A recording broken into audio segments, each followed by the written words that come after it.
Hey everybody, this is HC Arts. We are back from hiatus. Yay! However, our format of how we're going to be doing this video is going to be slightly different because I'm using a new tripod and just trying to get this thing to work the way I want it to. Not really used it a whole lot, so I'm still kind of learning. So bear with me while I get this positioned a little bit. But anyway, as you guys can see, which that is very freaking bright. Let's tone that down so you can actually see what we're looking at. Maybe just turn it off. That works. Okay. This book that we're going to be talking about today, it's called Draw Manga. Now, this is actually 6 books in one, and as you can see, and I apologize, I'm trying to stay out of camera view as much as possible, but with the way this setup is, it's going to be a lot different. Now, as you can see, this one that I have is a hardback version. I don't know if they have paperback version of this one. I haven't really looked, but as you can tell, this one's kind of on the older side. It has some wear and tear on it. Now, as I said, this is a 6 books in one. There are originally 6 books in this specific series, and they just put them all into this one hardbound book. And each of the chapters are associated with one of the 6 books in this series. Now, like I said, the book series is called Draw Manga, written and illustrated by Caroline and Van Huyta. I think I pronounced that right. I apologize if I did not. Now, the one thing about this series, it is traditional based. And going into the first chapter, as you can tell, this one is drawing manga characters. And what I really was actually kind of impressed with how simple and how small the book is. It really goes into learning about the different tools that you can use, like from watercolor paints to the different effects you can do using different mediums, and to what tips and things work best per medium. And it also goes into fairly decently into like different eye shapes, different head shapes, adding twinkle, different kind of shape of eyes, depending on the kind of character that you're looking for. Now, in this series, it starts very basic. So your first project that you're going to get is a portrait of a girl. But what I really thought was cool is it breaks it down step by step. It's not that hard. But with the materials lists, it gives you an actual list of materials you can use. And this one, for this particular one, it's just colored pencils. And it says like felt tip pen, eraser, ruler, HB, pencil, fine gray drawing paper. Now, what you'll notice throughout these books, or throughout this book in general, it has, each project comes with its own material list, colors that you need to do it. But as I said, again, this is a traditional based book. It does go into a little bit of digital, but not until in later chapters.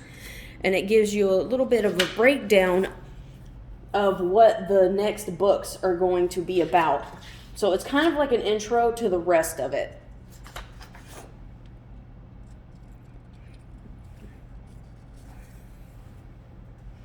Okay, and this one, I have my little sticky notes on here. Don't judge me. Now, this chapter, as you can see, it's the Shounen genre. It goes into more details about what that specifically is, and this one goes into a little bit more on facial profiles, facial hair, different muscular builds, and also learn how to kind of show motion and be able to build your character storyboards, and it goes into a little bit of background. Now, again, as with the previous one and the ones following this, they're going to provide various projects to practice your materials for each genre. And as mentioned earlier, because it is shonen, it is going to be more male character based, but you're going to start mixing different mediums to be able to gain certain effects. And that's what I thought was really cool about this.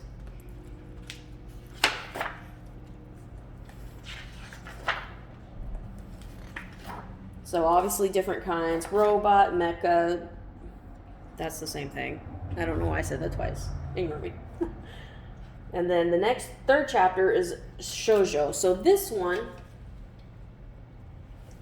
I'm gonna go into more details on what Shoujo genre is. And obviously, because Shoujo genre is more female, you're gonna have more character based. And you start going into a little more on the female proportions, different kinds of hairstyles, facial expressions, lips.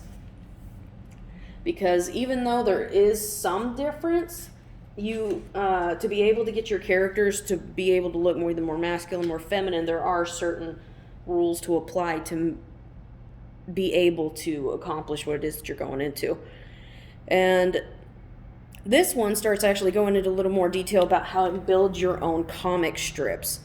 And again, goes into different projects you can do and the materials you need to kind of practice more on that said genre that you are going into. Fighter pilots, singers, you know, basic shoujo stuff. And then the next one is going to be about action. Now, again, if you want to get these books by themselves, I'm sure you can find them. This one is just the one where it has them all in there. And this one is going to go a little bit more into the art of being able to capture movement, learning different positions, how the angle of your character is going to affect what action is being portrayed. Even like also suggest like special effects, points of impact, residual images, even a little bit on the shading, which depending on what kind of emotion you're trying to show can help a lot. This one goes actually a little bit into learning how to digitize your artwork. And this one, it starts with you draw or sketch out your work, you scan it, and you put it into a program, a digital program. Now, for those of you that are, you know, digital art masters, that basically that's all you do, then that's not really going to be, I mean, you guys are probably already like way past this. But for noobs like me who have never really delved into digital art, it gives you a little bit of an intro on how to go about it. And again,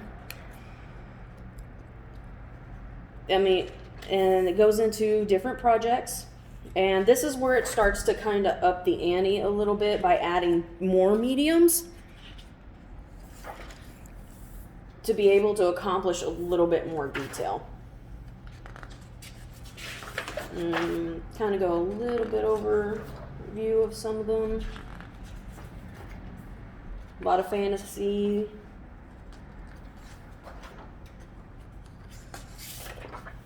Okay, and then the next one is about robots. This,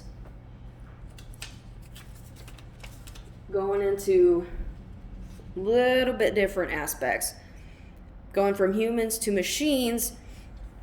And this is the chapter where it kind of goes into helping you learn that shapes are going to be your best friends when it comes to building your mecha characters and or being able to show expression, because a lot of people think, well, if it's a robot you can't really show expression. Well, you can, it just depends on how you put it. But the general idea does not venture very far away from how you would show emotions on a human character. But it even goes into how you can draw the eyes to make it look like if it's a programmed robot, a robot that has some emotion, but its expression's usually generally empty, or one that has like a life or heart of its own will have different highlights in their eyes. And then accessories, learning how to turn like basic human features into something that's more mechanical, something more robotic. And it also will go into detail of how to help with like making animals, machines, and how to get your basic overall design to look more metallic. Because sometimes that's, I mean, you can tell it's a robot, but getting that specific highlight can be kind of difficult. And then transformation. If your robot or mecha is going to look more like something off of Transformers, how to be able to accomplish that transformation and build it out to where it looks believable. And, you know, first project on there is a little rabbit, and then it builds up from there. But all of it going to be mecha based. So if you're into wanting to learn how to do some robots, some mecha styles, this I feel like is a really good starter. It's very, very basic, but for the amount of detail that it goes into, it's actually surprisingly good. I felt it was anyway. And then the last chapter you're going to see on this one is the fantasy series. Oops.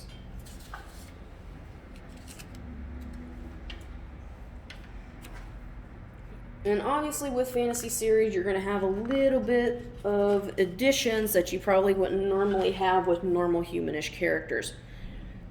So right here, this is going to go into a little bit more of like ears, horns, depending on the kind of fantasy creature you're doing, and how basically like similar with the mecha, how to build up something non-human from the basics that you've already learned from how to make your figures in like the first couple chapters. Start going into the wings, movement, fantasy style clothing. Again, not going to be that much difference, but they're enough to where it'll kind of help you be able to build from what you already know. And this one goes into a little more into learning how to utilize shapes to be able to build your backgrounds and scenes from. This one is a fairly straight, basic perspective, but I mean, you don't want to do something too complicated if you're just trying to learn it. But for really good starting on practice, this I felt like was very good. And learning, again, shapes are going to be your best friends. Everything is a shape. You just got to build it up. And then it gives you some more projects of different fantasy creatures that you can draw. Most of them are going to be female-based, but you get some males and some creatures in there.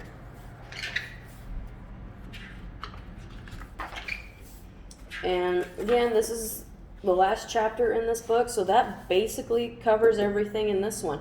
Very small, very basic, but I thought it was very well laid out. And for those of you that are interested in it, I am going to post a link in the video description of where you can get this book. And it'll also tell you how much it is. But yeah, that is basically it. So I hope you guys found this review helpful. If you guys have any suggestions, comments, anything like that, or something specific that you would like us to do a video over, let us know. In the comments below, you can message us on our other pages. We do have a mental health YouTube that we can also post down here for those of you that would be interested in seeing that. But that basically covers this video for today, and we'll see you guys next time.